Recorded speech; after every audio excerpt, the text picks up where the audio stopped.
I'm a big fan of silence for me as a way to recharge my batteries and center and focus on what I want to do and why. Yes.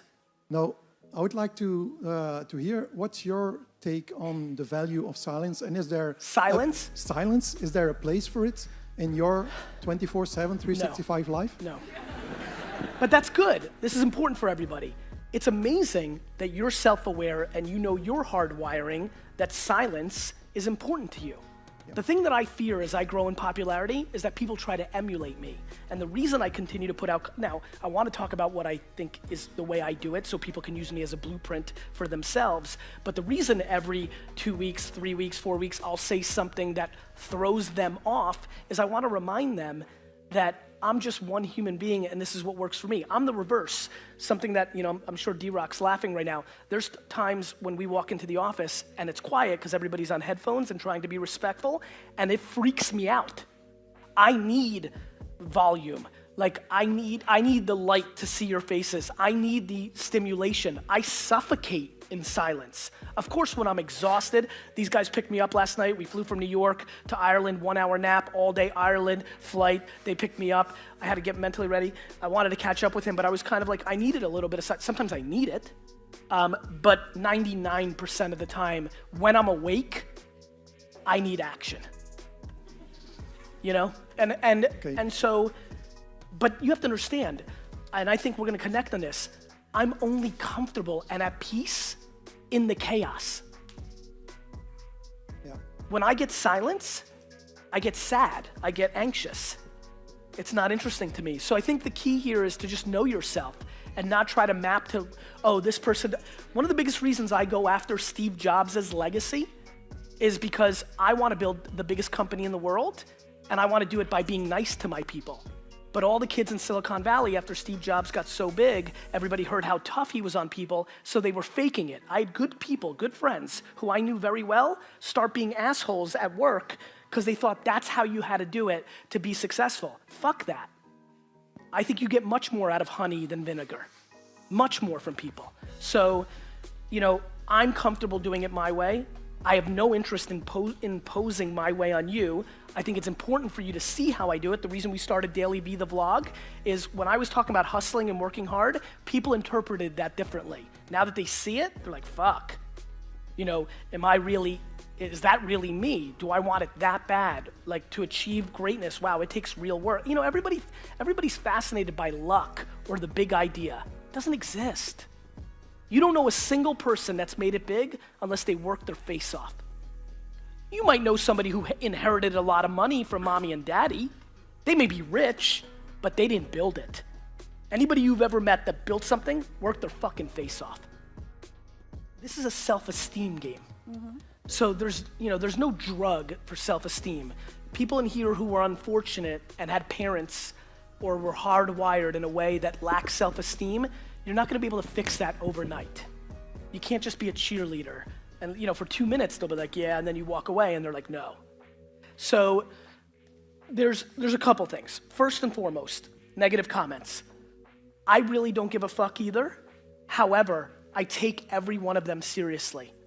I think the biggest thing that is missing in the world today, politically, globally, business, is empathy. We lack empathy in today's society at a level that is very intriguing. I'm trying to go backwards and figure out why over the last 30 years, 40 years, have we lost so much empathy, or do we just not have it? Is that just a skill that humans have always underperformed in, which is, by the way, something that I'm starting to realize looks like it's gonna be the case.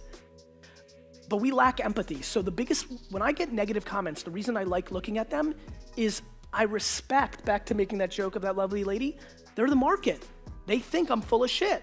They think I'm too egotistical. They think I'm wrong. Like, I wanna understand why, and I wanna respect that they're coming with it. Most negative comments, especially because I have a lot of young dude fans, come at very harsh terminology. I don't respect the vulgar or the language or but I do respect the energy. That's what I've done is I've done it up front. So before you even start with them, I'm very aggressive of this is gonna happen, and really getting there and spending a lot of time in the beginning so that instead when it happens and they look at you and go, whoa, you've already had that talk. And I mean really have the talk. It's probably, with small businesses, what I spend 70% of my energy on in getting them mentally prepared for somebody saying, your ice cream sucks. But they're used to it in America in some ways because of Yelp, and they've been dealing with that. But yeah, I mean, what makes me so sad at the macro is those couple of negative comments compared to all the upside of producing content and being on the offense and being aggressive. The weight is, right? Yet, unfortunately, so many people are crippled by even one negative comment because of their own internal wiring. It's a challenge. What I would say is you need to be patient and you need to be understanding, because you can't just instill self-esteem overnight. Can I answer you real fast and you'll understand it forever? Okay. Macro patience, micro speed. Yeah. Okay. Okay, let me expand on it, because that didn't work. Fuck. No, hold on. Back. Macro patience. You're a young man building something meaningful, a relationship, a business. It takes 10, 20, 30 years. On your day-to-day work, you have to be fast. With the clients, they email you, you email them back. Like your day-to-day, but your vision, what you want to achieve in life, you're not going to build it in 1 year. And so many people have it reversed.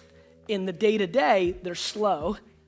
And in the macro, they want their business to be huge the next day. So you need to reverse it.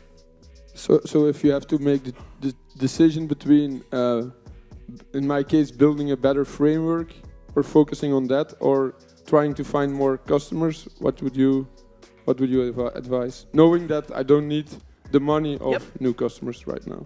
Both. Okay. Okay. And so here's an answer of both. Number one, how hard are you working? I don't know. If you're working 12 hours a day, I feel like you could work 17 if you want, right? Number two, if you're working every hour and you can't work more, with the money that's coming in, too many young people and too many young businesses, when they start having money come in, take it for themselves. They want to buy a good watch. They want to buy a good car. They want to buy fancier shoes.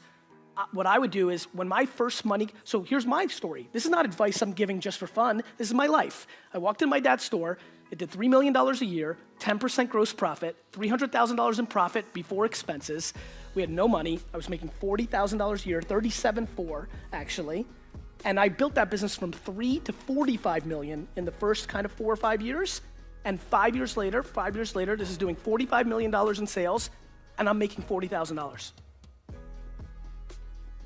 This is the advice I gave. And by the way, I was in my 20s and a guy. The exact time, if you're making that kind of money, that you want to use it to do guy things, right? I put it back into the business. I hired 4 more managers, 6 more managers, 7 more managers. I did more advertising. I built a business. So if this money's coming from Chile and the US and Mexico, hire people. Then you can do both. Okay. Are you planning on this business still being your business 5 years from today? Yes. Okay, then I would invest every penny you can afford that doesn't put you personally in bankruptcy or out of business. Okay. Does that answer the question? Yes. Great. Thank you. If you were looking to sell the business in the next 2 or 3 years, then there's a debate.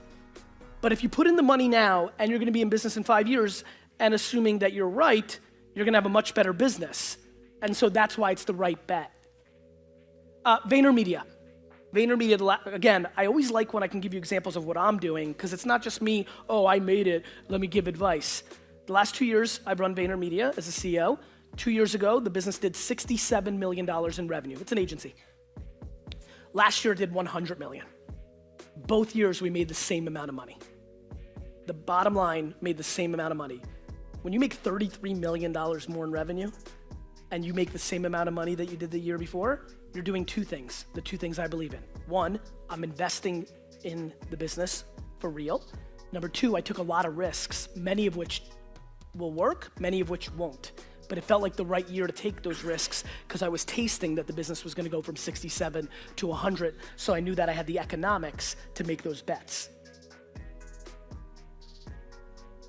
So, You know, I think one of the things that makes me comfortable, and one of the reasons I want to remind people in this room, especially in the advent of the new digital world where every 20-year-old thinks they're an expert, I spent 13 years building a business, 365 days a year, 15 hours a day, before I ever made a blog post, before I ever wrote a book, before I ever gave a speech.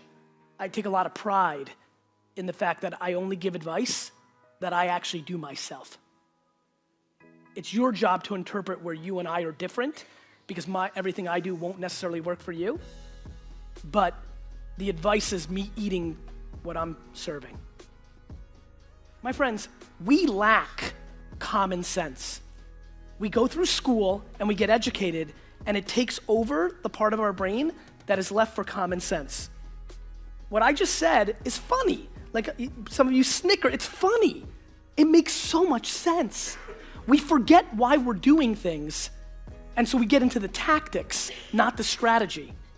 You have business cards to do fucking business. All of you have probably missed minimum 50% of your business card exchanges. We have this now. Use it.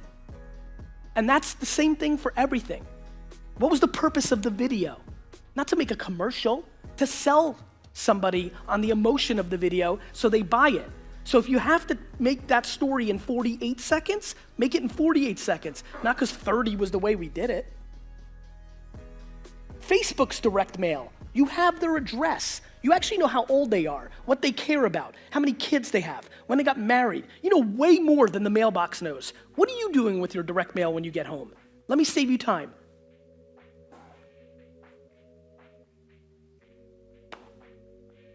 It's real. And by the way, again, history. History will always tell you the future. Go get educated on what happened in marketing and business in the late 40s to the early 50s in the US and Western Europe. You will see it. There was a major transition because people held on to the romance of radio and disrespected the emergence of television. Now we're doing that with the television instead of the cell phone and the networks that dominate the cell phone. Television, Facebook is the #1 channel on this television. You need to become the #1 show on that channel. There's a lot more shows. That comes down to content.